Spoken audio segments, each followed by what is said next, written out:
Okay. You ready to hop out of bed here? Should I get back in? No. Come on out. All right, All right. I'm out. You're out. Hey. Okay. Cool. So we're ready to go. Wait, do I have? I don't have anything. Wait, there's some clay and a Yeah. pine cone. Take whatever. Fuck that. All right. We're all prepared here. Oh, look at this. We got a. Oh, you got an event. It's probably Clint telling you about that we can make tools. I also got a letter from the wizard. We're actually going to be able to go visit the wizard. It looks like really cool. But hey, we should say hello to all the viewers. What are we on right now, Jesse? This is like episode 8, I think. That's good. As you can see. Hello, viewers and StehnZ. Yeah, hello. We have a kind of exciting episode planned for everybody today. We did kind of want to address the improved quality of audio that we have here, which is going to allow us to kind of go back and kind of recover something that we were talking about before. Both Jessi and I were hoping to cover a little bit more of our backstory with everybody again today. Because, let's face it, in that last one, before we got it all figured out, we've just been able to improve a bit on the audio side of things, right? I mean, I think you sound great now, as opposed to before. So. And like maybe being somewhat more comfortable expressing ourselves publicly, since that's Yeah. neither of our like major strong suits as like water-dominated introverts. It's definitely something that requires like effort on my behalf to be able to go back and be this open about such a profound life experience. But that's something we were hoping to get done today. But first, I suppose we should clean this up so that you. You told me not to, but I can't. Yeah, I know you see this, and you see this mess of decay all around here, and like I knew that wasn't. I know it's just gonna go back to shambles the next day, but I can't live like this. And in a couple of days it's gonna be summer anyway, so we'll be able to kind of keep it nice once we fill this with a ton of plants. But for now, you can save that cauliflower because someone might actually want that. I'm gonna stash this clay, and then let's head over to the forest so that we can potentially meet the wizard. He was inviting us to come visit him now. Oh, I think it's about time. Oh, there's a nautilus fossil in there. Yeah, it's probably something. How interesting. Yeah, I was thinking of grabbing that because I believe that it is a artifact, and we can drop those off at the museum a little bit later, while we're chatting it up. I got a nautilus fossil and a dwarf scroll, so yes, we have stuff for the museum. Why don't you get the cat watered, and I'll meet you. God, I was just gonna do it. Now I don't want to. What? Where's the cat? There he is. You found him? He likes to sleep in this patch of weeds here.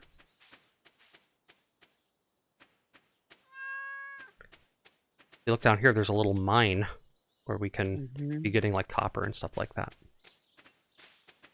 But anyway, we should probably get back to business and see where this discussion will lead, because I do think that the viewers are owed a better and more coherent explanation for why we're doing this, at this point in our lives after such a long time apart, and why we are both nostalgic for that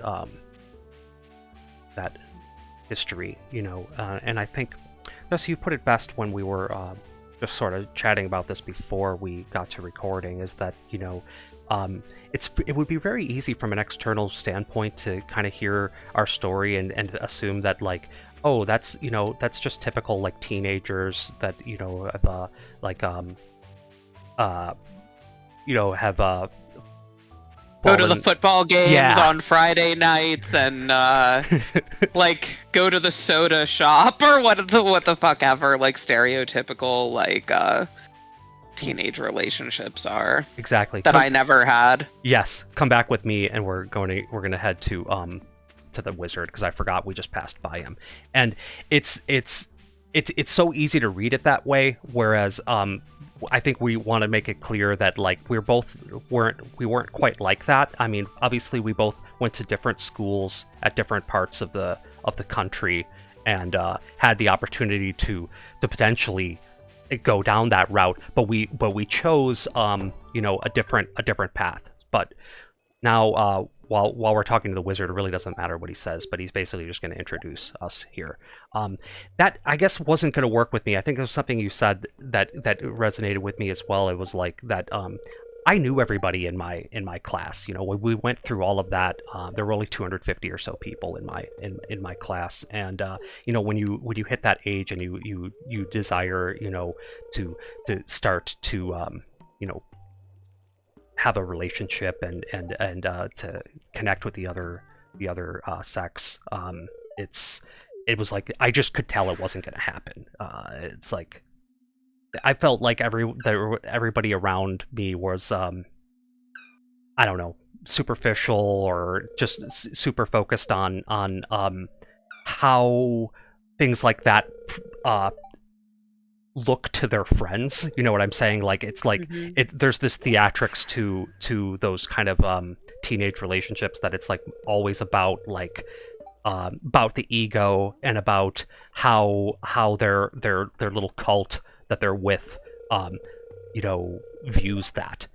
So it's a power play and a social chess game that they're playing, and that so never interested me. And it was also that's like a big source of anxiety. So it's hard for me to just like come up and talk to people that I grew up with on a daily basis and try to forge that. So growing out of the puppy love phase that happens when you're a young teenager, I knew that I had to kind of connect with somebody on like a more like mental level, and that was what was kind of special about us, is that we upon meeting one another, like we said before, the way I like basically dialed you up on AIM from like from a hilarious keyword, right? It was like, what's a shared interest in it? And it was like, ooh, look, we're both interested in atheism, and like, yeah, that was like the keyword that I used because that was like ideologically, I guess, what mattered to me, because it showed that you weren't drinking the Kool-Aid of the master's discourse at some high level that I would make it, not you, but just any potential person. So. Well, I told you, like, I think that it's, like, in retrospect, ironic that we met on, like, from that, based on that interest, when I feel now that there was, like, some kind of measure of, like fate or divine intervention that, like, led us to even meet. So I mean, that's just my perspective, but yeah, I agree. Like, no, I wasn't interested in I like fucked school. I hated school. I didn't like most people in it. I had like no desire to, just no attraction or no desire, and I knew that I was gonna have to like look elsewhere. And well, what do you do in the year like 2000 to do that? You go on like AOL Instant Messenger, and that's exactly what I did. And I was determined to myself. I'm like, I am like alienated from my parents, alienated from like most of my peers, and I am gonna find true love. It's not gonna be this like bullshit that, like, obviously, like, as I felt like a little bit like maybe smug and like more at like advanced for my age, I guess, and that was like my goal.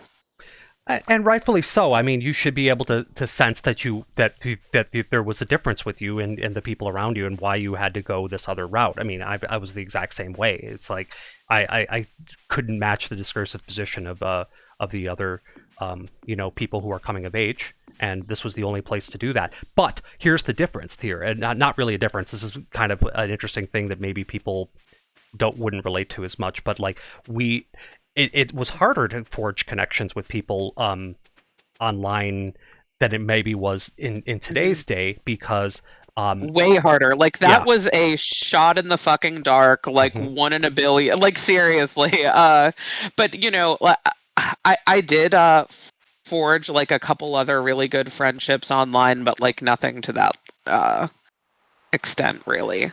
Right. But it wasn't as easy. Like we couldn't just be looking for it's not like there was Tinder or whatever the fuck people use now. I don't even know, but yes, that's the big difference, is that you nowadays you would be able to have a connection with someone on a visual level immediately, because everybody has cameras, everything makes perfect sense. Like that's like an essential part of people. Like it's not unusual for people to meet online, but they will always be able to see one another, and therefore that video chat and exactly, and all of that. Like we had a text box. We did have a text box, so I had no idea what you looked like for that first year or whatever, and that is absolutely fine by me, because that wasn't important. And that's just going to seem really strange to people these days. Maybe some folks that are around our age that were that were involved in chatting at that time could understand that kind of purely mental connection that was required in order to. We weren't like we were just talking as friends for like the first year that we even knew each other anyway, so it like truly didn't matter. Right. That was something we had to like a gap we had to bridge later on, but correct. But I do want to say that even with that, in that first year, there was definitely something there for me, because, and this is kind of funny, and this might seem weird to some people, but you know, and Jessi, I'm sure you kind of cast the same kind of wide net. Of course, like there it's low hanging fruit to be able to talk to lots of different people, right? You know, like I definitely had tons of AIM friends, and spent my entire, like, rather than being into gaming and other things, I guess I got like so into you know, that social aspect, or that relationship side of things, of wanting that so much, that I probably had 150 people on this AIM list, and that were like 90% girls that I was talking to in a attempting to find the right one. And we yet even out of that excessive number, this will probably be the last fish that we can catch. All of that like faded into obscurity, and there was this kind of way that that you could kind of rank people within AIM, where you could create these separate little groups where you could kind of order that to be like, okay, this friend from my friend list is in this group 1 that appears at the top of my list. Yeah. Even the this is like still dating ourselves, but that predated the like top 8 on MySpace. It was just like you just did it manually, but it is a lot like the top 8 on MySpace, except it had a functional purpose. There was no exhibitionism with that either. It was just your own personal ranking. So correct. Oh shit, there's Shane. Yeah, wait, let me give him a cauliflower. Shit, he's gone. I'm blocking him for you so that there might be something you can hand him. If I hold him here, then you can stop. Take my call. No, I'm trying to block him. He's running away. Me.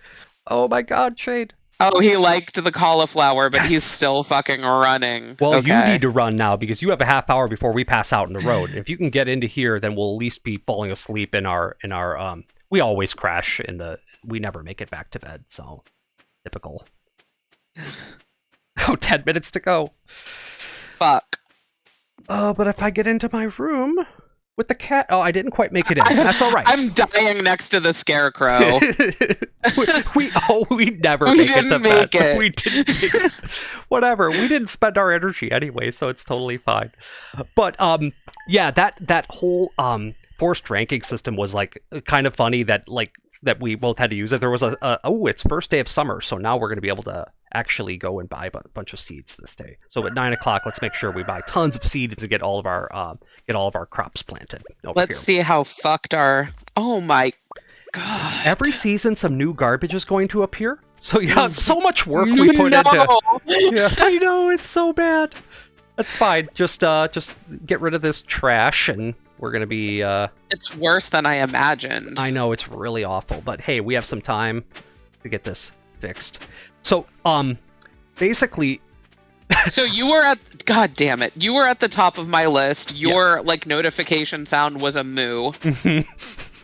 I can't remember your exact notification sound. I thought it was something like something like fun and sparkly and magical to meet your personality to me, but it was something. I have a feeling that I chauvinistically like had it as like a cash register or some other thing to like be some sort of sound of victory because of the.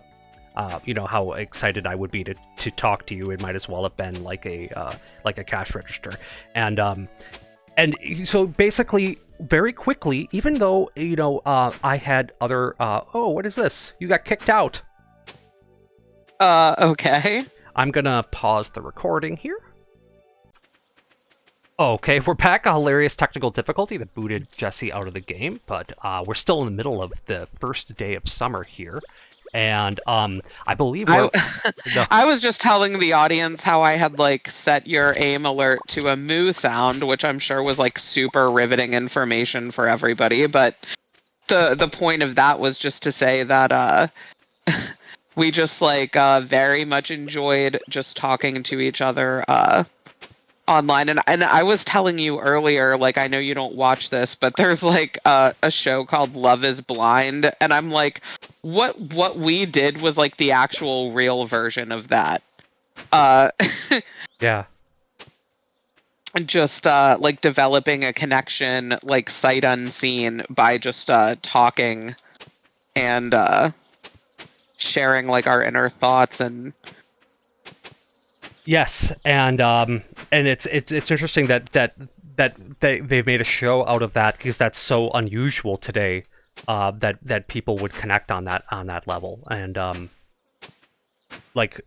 for me, as I was saying before, there were so many other people that I could potentially be talking to that were from like closer to me geographically or other things like that, and I, for whatever reason, I just instantly felt that kind of connection with you, and I just had a great time talking to you on a daily basis. So like for me, it was like an adrenaline shot when that sound would come in. Now normally on AIM you don't assign. If I had assigned a sound to every random person logging in, it would be a mess. It would be a mess. Cacophony of like, because people were always signing on and off. And it would have been it wouldn't have worked. So like I only had that for a few people, and it would have been basically whoever like my girlfriend at the time was, and then maybe like one or two other people that I liked to talk to.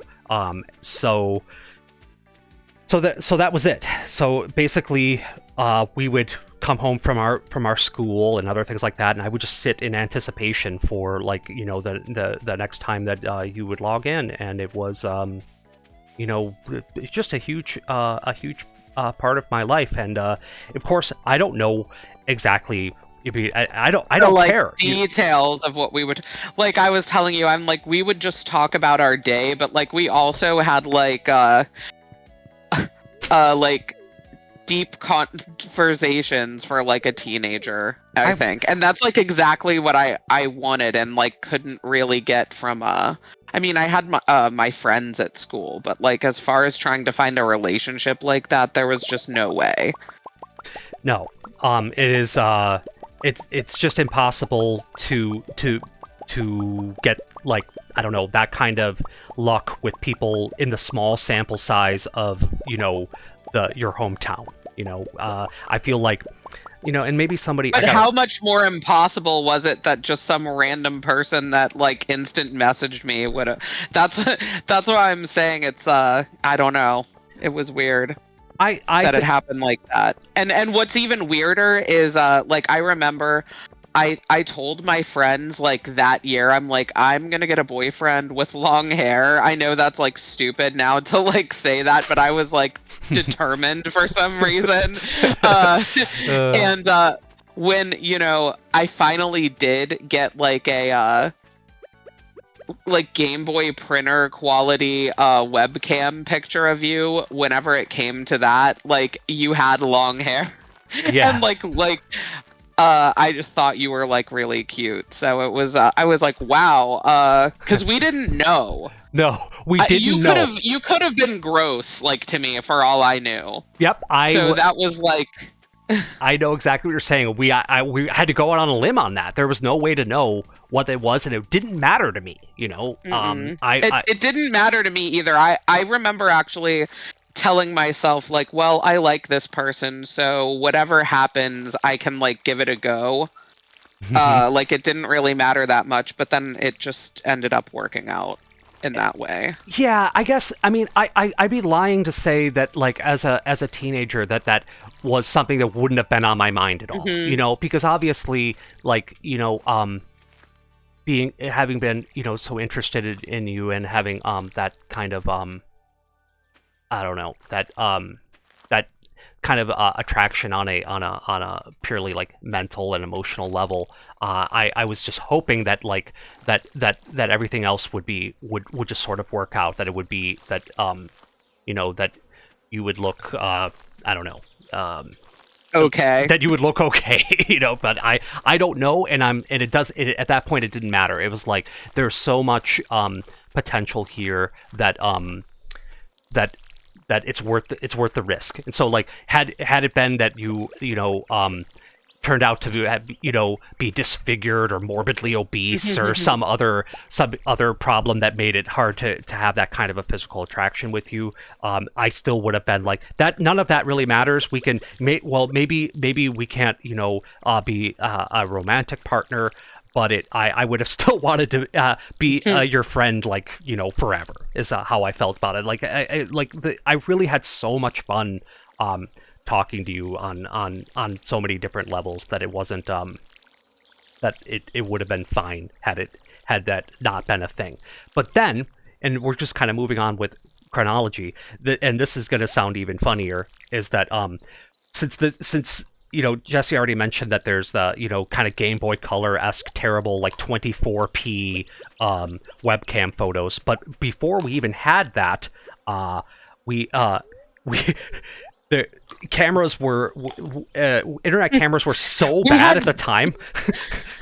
you took pictures of yourself with a with like a disposable camera or some other type of.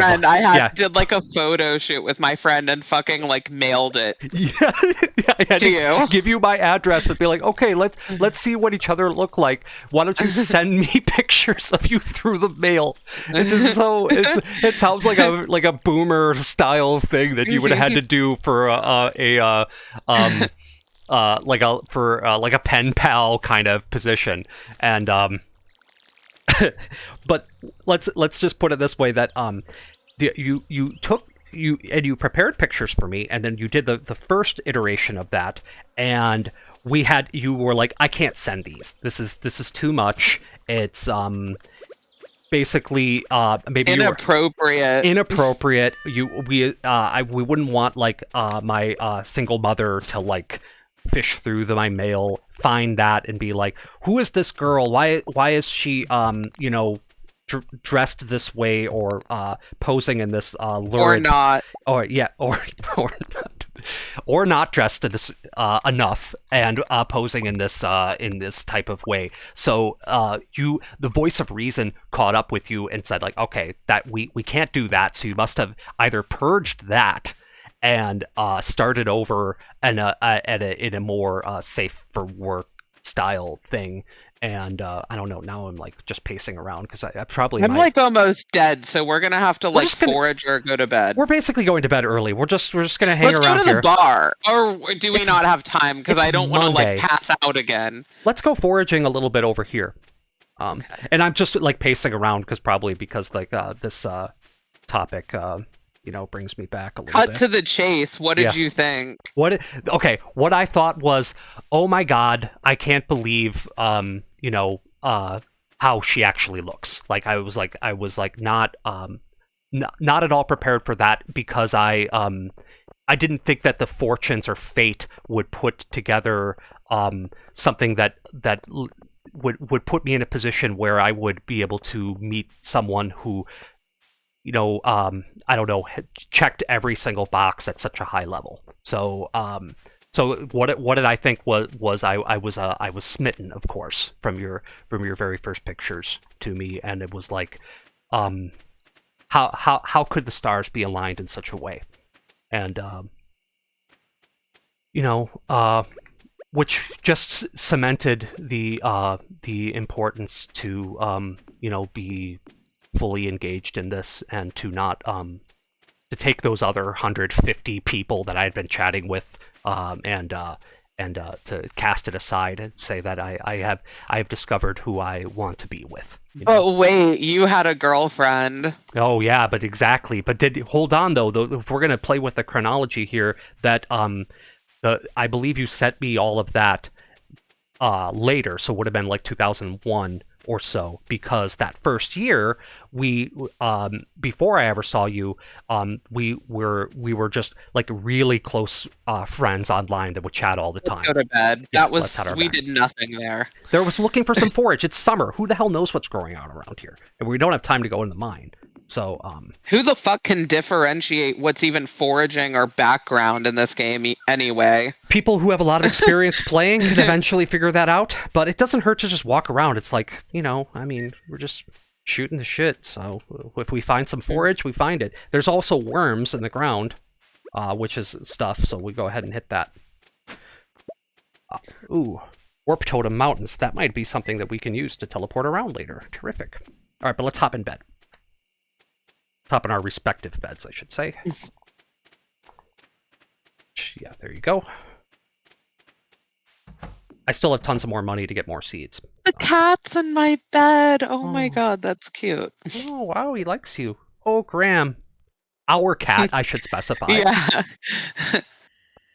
At least, communal cat. Yeah, at least we got some proper sleep this night. That's good.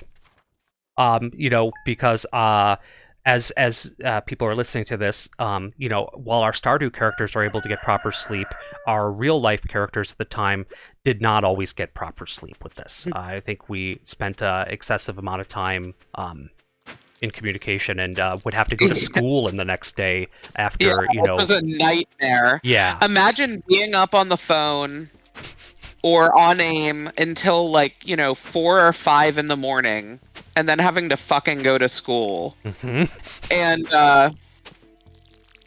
but how could I say goodnight? It's like it was impossible. Like no matter what. We could talk for 5-6 hours without any problem. No, and no problem at all. And like teleporting through time. It's like, wow, it's like it's that late. I have no idea why what happened. Like I've just lost track. That was another thing that made you not like the other guys, cuz besides my gay best friend, I couldn't ever really imagine having that much to say.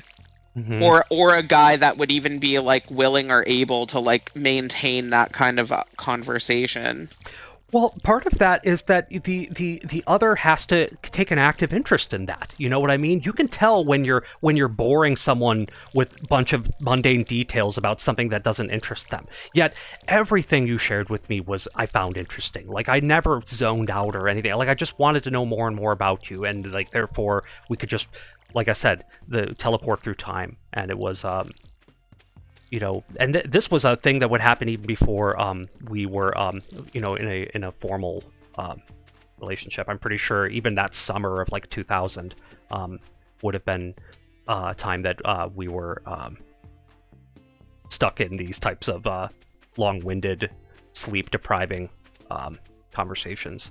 But as we sort of danced around and explained that, I was unavailable at this point. I had a transition out of a puppy love style relationship right around the time that we were first chatting. So I had a girlfriend then, and then I had a more serious girlfriend probably about fall of that same year, and so wherever there was an opportunity for Jessi and I to get together, there wasn't, because I instead was and I spoke of this before in a previous episode. I didn't think it was possible because of our what I thought was an insurmountable geographic distance. Hey, do you have room for these mushrooms? Because you can pick some of these up right now that are in here. Okay. I didn't know what the fuck that was, to be honest, so I'm leaving. This is the mushroom room. You can grab these, and okay. we can be selling these or saving them. These are supposed to be growing every now and then. Is the red one poisonous? It looks like an amanita, so I would say it is poisonous. Let's drop off stuff. I have like a lot of things that need to be sold. Why am I like dying? Maybe I thought I went to sleep at a reasonable hour, but maybe you're a little sick with things. It should tell you if you're sick from too much passing out. But if it doesn't, that's okay. We still have more money that we can go and buy like some other plants.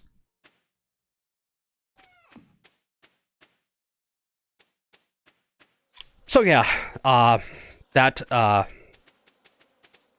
was an obstacle for us, I suppose, and you probably had to sit there as basically like my best friend online and have to hear me go on and on about the difficulties of your starting teenage relationships, while knowing that that we had a connection that couldn't be really actionable at that time. Mostly that's probably because of me. I think that maybe, I don't know, I'm not trying to like toot my own horn and say that you had wanted to be with me all that whole time, but I didn't always pick up on that so much. It wasn't the whole time, but then yeah. I don't really remember what sparked it, honestly. Maybe it was after I like finally saw your picture. I'm like unclear on the timeline, but like everything just fell into place, and I'm sorry, I was just like, his girlfriend sucks, like this isn't working. It's not like you complained about her all the time. Well, rightfully like, I'm sure so. She's a lovely person, and I hope that she's doing great in her life. Like, oh, me too. Now, but yeah. It wasn't like you would come on there and be like, God, everything is great. No, because it wasn't. No, sorry, go on. No, you can. That's all I was gonna say, and also, we weren't adults, so there was the matter of like, how the fuck am I gonna sell my parents, who are crazy and not really supportive of like anything that I was into or wanted to do. Right. To be honest, at that time. Sure. Well, because kids are just, teenagers are just stupid to adults, so nothing that we wanted was really mattered, Yeah, I was like on an extra level though with my parents. Like I felt like, and that was another thing. Like I just felt like very like you appreciated like and took like an interest in my interests, my inner world, like my inner like thoughts, feelings, etc., in a way that like almost no one at the time did. Well, because I think that cannot be faked. You know what I mean? Like, if someone is attempting to do that as some kind of long con about like just letting somebody talk in order to potentially get in, to be able to forge a relationship by basically trying to say the right things in order to like, what am I trying to say? Like, well, and I knew you weren't doing that because A, I could just tell, and yeah. B, you never like made any like pervy advances on me or tried to like pressure me into doing anything weird or anything at all. It was just like a genuine friendship. So after a certain point, I felt like pretty safe that you weren't like just trying to con me into that for whatever. Which is a real risk online because because being hidden behind your anonymous screen name, you're able to potentially engage in like more antisocial or predatory behavior. And at the time, it was like everyone online's the boogeyman. That was it was not like what it is now at all. No, it was if you meet somebody online, they're a predator and you're in danger. we you're both had dead. that pressure Like, on seriously. us. Yep. Yeah. You know, and I think I had confided in a friend's parent that I was going to meet someone online at some point. This would have been in like 2001 or a little bit, after we established it.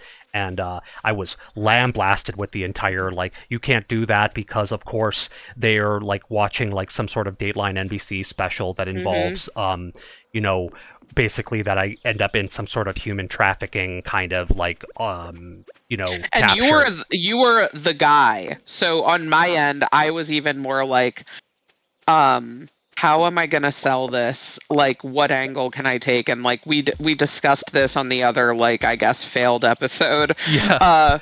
Where I was like, well, I had been to this like summer program called CTY, which was for like gifted kids, like nerdy kids. And I'm like, look, I can tell my parents we met there, like, because you fit like right into that paradigm anyway. It's not like if they met you, they'd be like, this kid's stupid. Like, there's no way. Like, I Mm-hmm. knew that everything could line up. This is like how like I would scheme. Mm-hmm. And I'm like, I'll just tell them, look, I met this guy last summer there. Like, I really liked him. I didn't want to tell you guys about it at the time because, like, you hate everything I do and, like, all of my friends. But Mm-hmm. long story short, I was able to convince my mom to let you visit me. Mm-hmm. And and that's how that ended up playing out. And like I said earlier, our story quickly unraveled. mm-hmm. But it was like, it was like stopping a train at that point. There was nothing she could do about it. You were already there. Right. It didn't matter anymore, but it just created a really funny moment where like a question was asked about that, and my story, like, we didn't spend enough time getting our story straight. So I was like, what the hell are you talking about, when it was like this kind of question about camp. Yeah. And then Which was the entire uh like central like part of the scam that I came up with. yeah, and I just You fumbled were the like, football what? so poorly over that, and yet it was okay. Like, I didn't feel like, you're right. The foot in the door had already been established, and it didn't seem like that it mattered that I biffed the story so badly. Can we go in here and get an event? Nah, it's the same crap. So, But we can discuss the the first time we saw each other, maybe another time. That to me was like, I like a lot of the details are hazy and all of that from that time period, but like not that. no, not that. I I mean, I same here. Like, that, basically, more profound events in one's life are more likely to save in memory, right? Like not the minutia of what we would have discussed after I got off the bus on AIM. right. Everything was leading toward a culmination in the sense of actually me getting over there to see you. And even though we messed the story up and had other drama and problems during that first thing, not from between us, but in terms of us, like, well, yeah. I had to convince you to dump your girlfriend.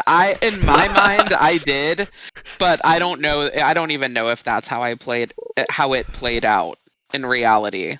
I don't know if you had convinced me to do that, but it was on the ropes anyway, because of essentially major, like, emotional problems that I had, I think, that made it hard for me to have a correct first serious relationship with that person. So I need to go to bed. yeah, I'm we're just gonna catch this one fish, and if you don't have like some food to eat,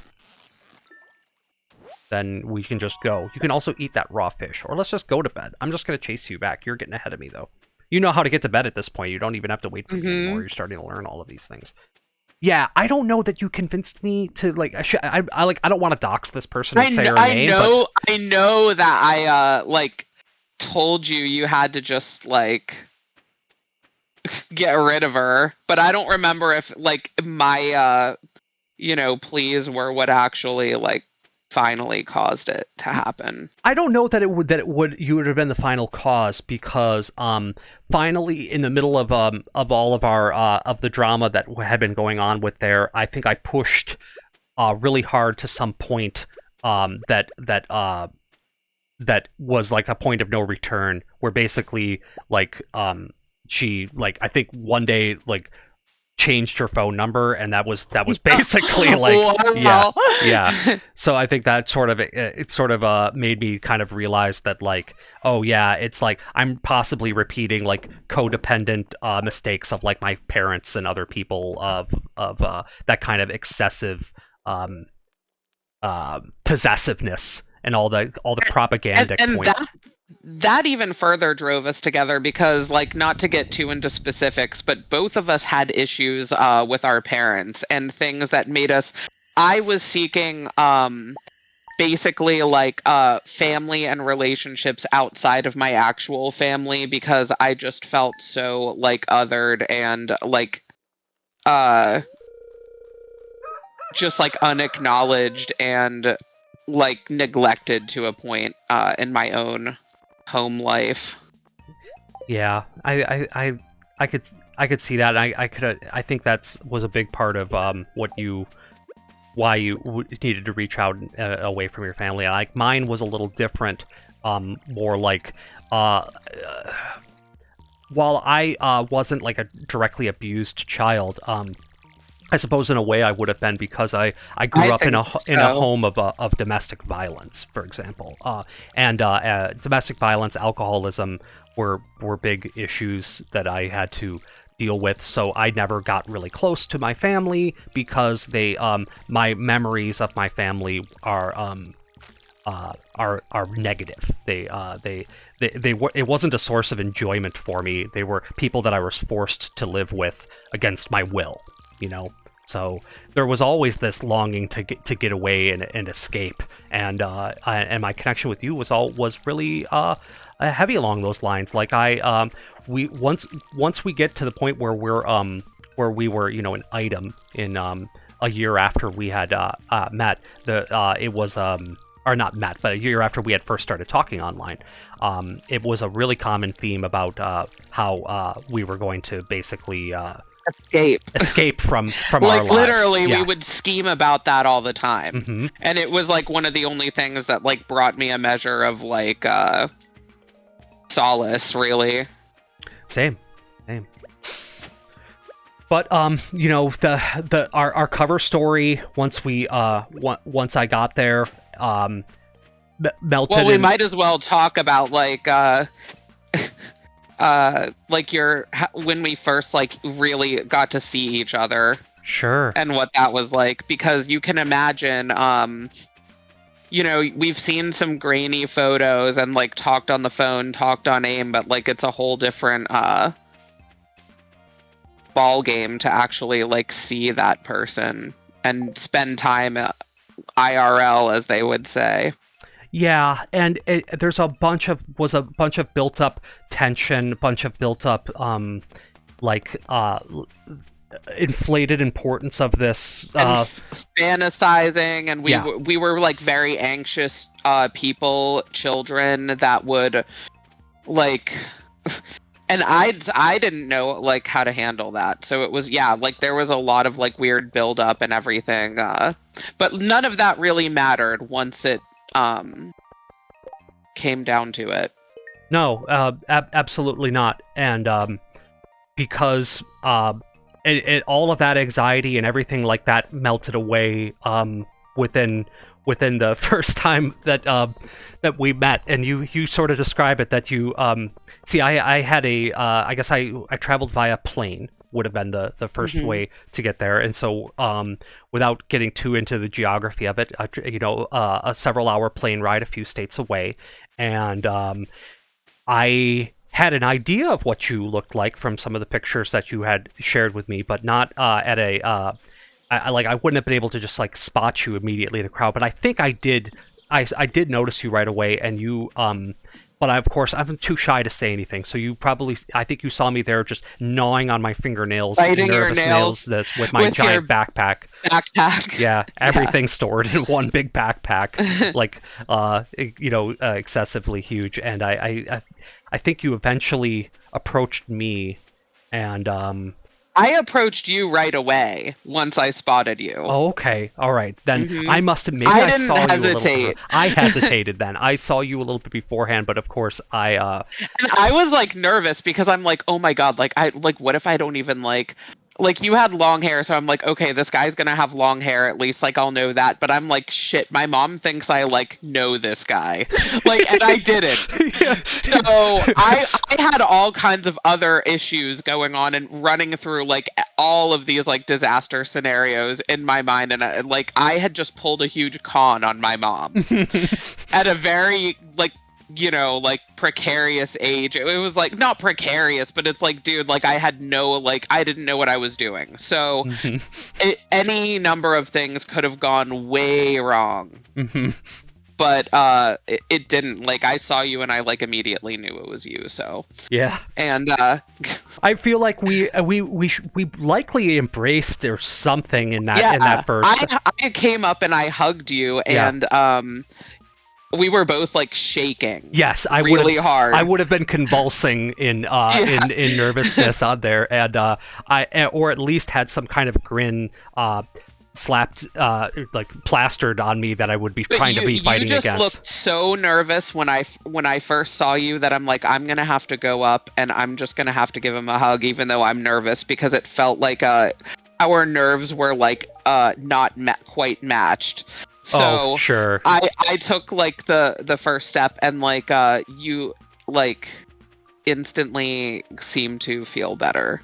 Yep, I'd say so, and and I instantly, and not to be like overly focused on that kind of male gaze side, but I instantly was just taken back at that on your appearance and like just the like I can't believe this is happening kind of position. So we file into the car, and I have to kind of meet your family. And that was weird because there was then like a 1-hour car ride from the airport, and it's like my mom driving and I'm like shaking in the back seat with you. Yeah, we definitely we definitely share we're in the back seat. Probably some very basic like holding hands kind of thing the entire time, and with my while my nervousness is like kind of melting away thanks to that kind of contact from you, and that your comfortability with me that seemed so that we had built up over all that time seemed like to be genuine in person, and it made it all very much easier for me to relax. And but at the same time, I'm also nervous because the cover story, and I don't know much about that. And I got so focused on you. Thank God that went out the window quickly, because otherwise that would have been yet another source of anxiety for us to have to keep that fucking facade up. Exactly. I don't know how we would have done that. It would have just snowballed into like more and more intricate, but like it's for the best that you like fumbled the ball on that so quickly, and it was just like, you caught me. We met online, but like, look, he's like my age and not a killer. Right? Are you okay with that? Like, I think it's worth saying that I might have been better at that cover story if I had experience with things like going to camp and understanding what that is, what that means. And I guess it's worth noting to the listener here that we are of at this point of a different socioeconomic background. All right.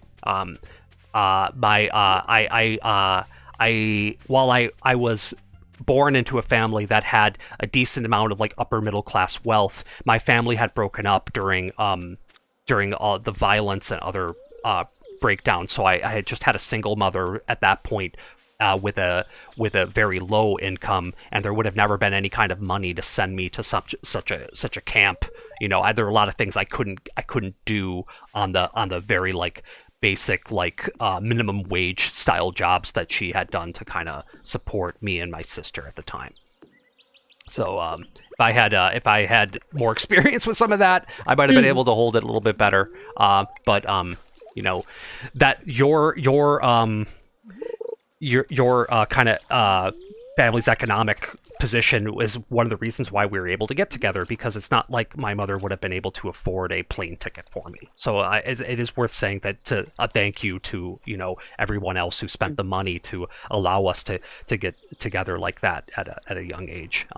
Which was weirdly out of character because my parents were extremely resistant to like anything like that. So like looking back, I'm not really sure why my mom decided that would be okay. And it was like it was a back and forth push and pull with her on like her approval level of this throughout the entire ride, really. Yeah, I could see that, and there was tension with that, but with a few basic ground rules. Obviously I slept in a guest bedroom, and like there was nothing weird with any of that. We were just teenage lovers, so it's like in order to keep everybody at ease, I was set up and your home was beautiful and huge, and all the accommodations were just perfect, and I ate food that I didn't normally have access to, and it was like a vacation of perfection, I'd say, for me. I never wanted to leave. I had the greatest time, and I don't know how comfortable you are with going over some of this, but it's like, obviously before this happened, we had other things in mind for how this this first meeting would go, in terms of like, well, in terms of like a physical connection, and we talked a lot of shit about like planning, plotting, but like like when it really comes down to real life, that's not a thing. Yeah, that's, I wanted to just basically highlight that was like, we, despite all this careful planning and I don't know, fantasizing or something like that, or just imagining how that would go, it completely, it was like nothing like what we had discussed. I don't know. Well, you're making it sound like it was bad. No, it was just that, like, I think what we had plotted was insane. Probably not to go too like into it, but you can't plan to that level with these things. Well, it never made any sense. It was just like something like some kind of soothing mechanism, I think. Sure. To try to overly well, I mean, it's like it's the big thing on my mind, and this is very vague, but I think like people can like get the picture. Yeah. So of course it's going to be would be on the tip of our tongues while we're sitting there and plotting all these things and imagining how that's going to go. So of course we talked a lot about it, and I just thought it was funny how reality had it turn out totally different, and in a great way, but in an unexpected way. So. Because there was a lot of that chemistry. Everything. I think what you're trying to say is everything just clicked, yes, like naturally, and we didn't need any of the bullshit of our like normal like system of like plotting everything online in like crazy detail. Mm-hmm. No, we certainly didn't. None of that mattered. No, really, it didn't, and it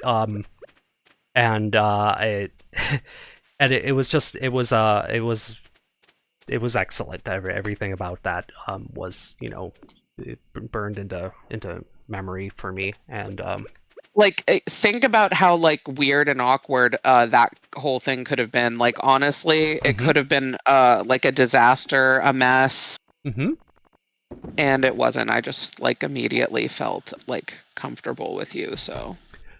And same here. So despite having like no experience. Oh. Prior to that, my only like boyfriend was my gay best friend in 6th grade. Exactly. So that should provide a little bit of context. Mm-hmm.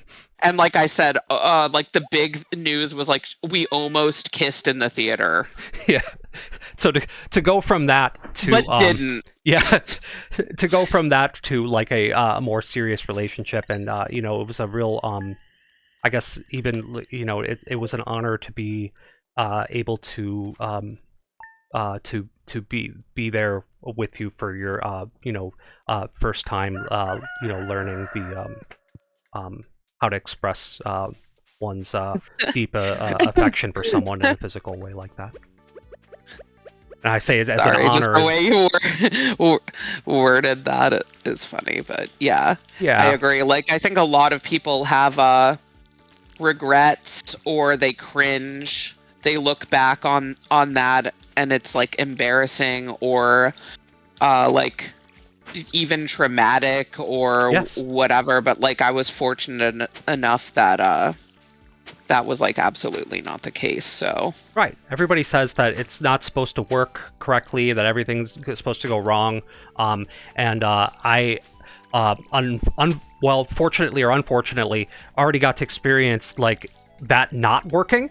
So I had got all that out of me already, and like knew what's not, what isn't correct, what a forced kind of like encounter, that not forced in the sense of like non-consented, but the idea of like of wanting a physical relationship with somebody and then having that not function. Sucks. Yeah, it sucks.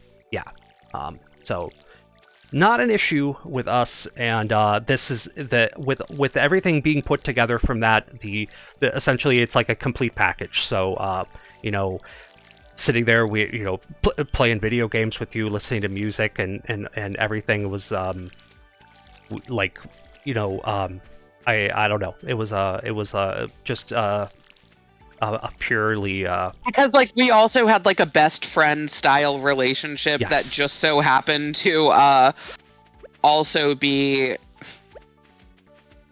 like I don't know how to say this properly, but like we also had like a physical connection. Right.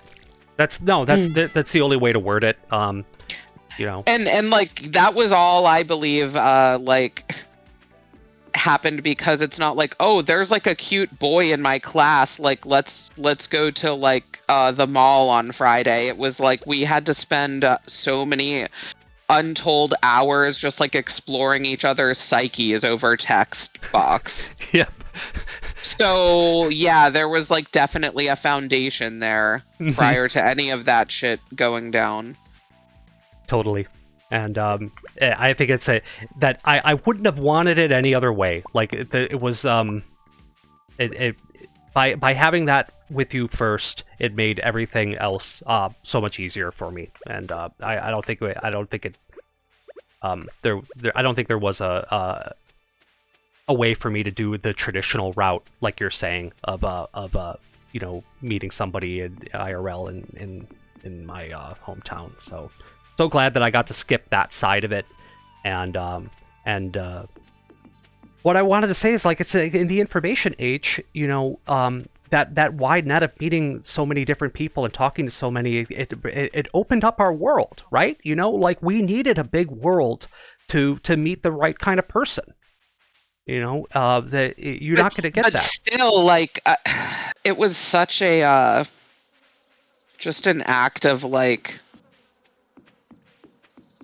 kismet or something, because it's like now think of it this way, like now we have Google, you can like pinpoint search anything. Back then it would have been like trying to find some like weird obscure bit of information on Gopher to even like further date myself. Like it wasn't like dating apps now where you can probably filter people down to like any obscure like parameter that you would want to set. Right. So the only parameter was the aim. Like, what's your interest? yeah. So interest. My one interest parameter for meeting you was that we were both anti-theists at some level. I don't know. Maybe that's anti-theism is going too strong. Atheism, I suppose, but I eventually converted to more of a position like that. But okay, let's pick all this up. So yeah, it's just that's that's kind of the gist of it for that first year, and I know I got to visit you again probably not that much longer after that. I don't know if it would have been like summer. It was like really only a couple months later I think I got to come back, and sometimes I had to take the bus in order to make that work. Because probably some of that would have been like us shoehorning the plan on there. It's not like we hit up your family to buy a plane ticket every time. So there was so therefore I'd have to take the 18-hour bus ride, and that sounds excessive. But like if you've been following the story so far, it's obviously wasn't excessive to me. It was like just like what needed to be done, because I basically needed to. The rest of my like existence was like, how do I get back into that place? How do I get back into that comfort zone of being there? Because it really felt like paradise to me, and I think that we would watch how the clock would tick down for the amount of time for that, and then just unfortunately, due to our natures. Yeah. It was like, oh my god, I'm so happy you're here. Like, everything is like finally in place. This is like exactly what we wanted. And then like immediately after, it was like, oh my god, we only have like 3 days. Yeah. I'm like in tears. Yep, there's 70 hours left, and then like two like Pisces who like felt like really like we were like each other's only safe spaces. It was like a mess. Right, and so the pain of that it's like the inverse of the enjoyment of the anticipation was the pain of the anticipation of it having to be over, of having to go back, and just and then having to go through the rigmarole of like convincing my mom to let you come back. It was just like a constant struggle cycle. Mm-hmm. Yet she did. I'd like to think that there had to be over time at least 5 or so visits that I was able to make to you before you were able to visit me like twice, and which was much later on. They didn't want. Yeah, they didn't want that to give up that control. Yeah. But you did. But probably in like 2002 and a little bit later that was a thing. So so we're looking at a total of like maybe like 7 or 8 visits before I finally moved out there, which of course is a subject for another day that I've alluded to, and where the story gets a little bit more difficult. But the audience understands the basics of that, of the being a hedonist and therefore not being able to really function as an adult so well in that environment. Well, you make yourself sound so like inept, but like the truth was we were like basically kids. True. So I've told you how you don't need to like flagellate yourself like that, but we can get more into that later on. I think this is like that was like a good sort of overview of like how it all began. Mm-hmm. I agree. There's obviously much more nuance to like the kind of the magic moment would have been when how we went from being friends to becoming an item at that time is like really where we require the most unpacking, and probably the best thing to kind of cover before we wrap up this episode is that there was a lot of like push and pull there from what I remember. I don't remember all of the specifics of it. I just remember there was a point where like I became like angsty about it, and you were kind of like, well, I don't know, we live so far away, et cetera, you took like a more pragmatic viewpoint, but Yep. that was like pragmatism was never my strong suit. I was always like, if I want this, if I dream this, like I'm gonna make it work. And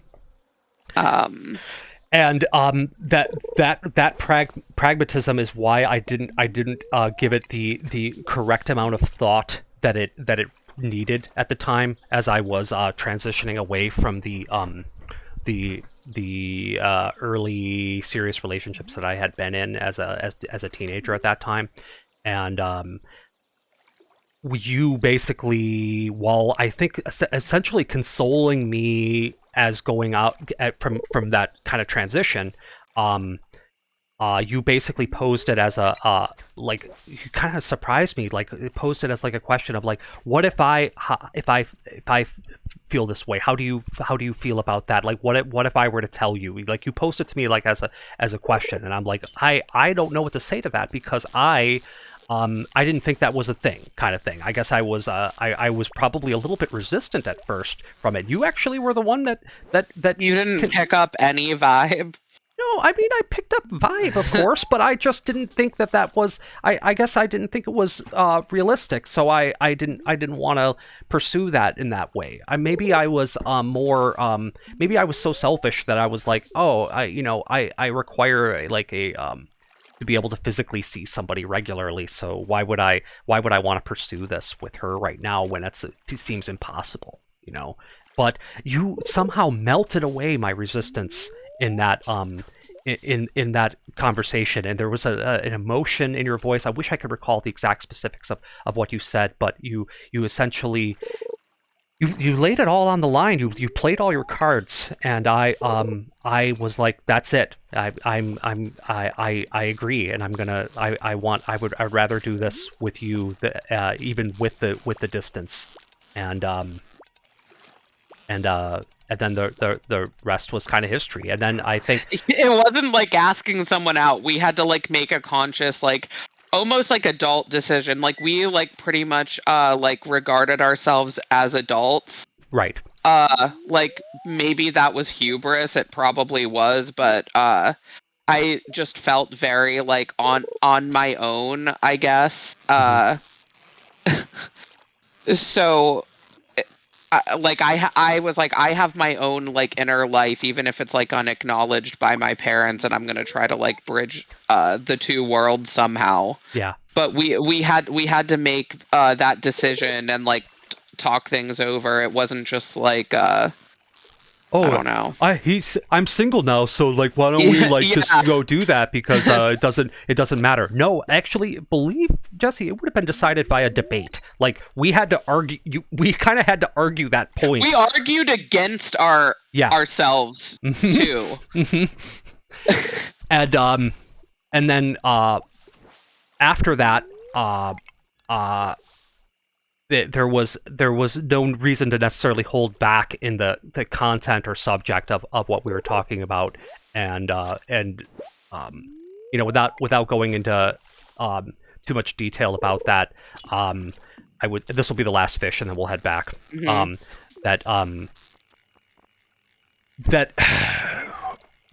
out. Yeah. We'll just pick this, and then let's go running back. We have just enough time. Your point. Back to my point. Back to your point. Yeah, and I guess it fits along with that point, that basically once there was no reason to hold back in the content of our conversation, because we were able to because we had officially become an item, and therefore we were able to talk about anything. Then that's where I started to find the connection on a more like psychosexual level, Because that's where you were going with that, like our psychosexual connection. Mm-hmm. All right. Well, how else do you do that when you can't be with somebody other than to talk about it, right? Mm-hmm. I know. Yeah, you were there. Mm-hmm. So yeah, once that's was all in order, the rest was not it's cliche to say the rest was history, but it's like basically saying that like all the We stars were were off aligned at to that the point. We were races. off to the races, right? Now everything was firing on all cylinders. So we got through at least the beginning. I would say that covers like a good part 1 of 2 for the backstory, because we would need to go into a little bit more detail about some times later on to that would kind of bring us up to once I actually decided to uproot my life and come in and live near you for an entire year. But there's definitely at least another episode worth of coverage that we can go into. There are some definite stories there from in that interim period. Yeah, some funny stuff about things that went down when we were when I was physically there, and I had some just some really great memories from that time, and maybe some other ones that were maybe not always great memories, but like powerful ones, right? So in terms of like finding our way through the drama of trying to navigate this when we don't have any power as people. So I'd say on that note, this was a good episode, and I'm glad we were able to talk about this more in a way with better audio and being more clear and having found our voice a little bit more. So I appreciate everybody who stayed for this extra long session here, and that if you're enjoying this kind of story of different time and place of how like elder millennials finding their way in the world, this will go ahead and like it, subscribe, and you will continue to be brought about from the story, which I like. I don't mean to toot my own horn here, but I'm saying that like I think that our experience was very unique and is worth sharing. So if you feel the need to know more about our psychosexual connection, please like and subscribe. Yes. Agreed. All right. Goodbye, everyone. Bye.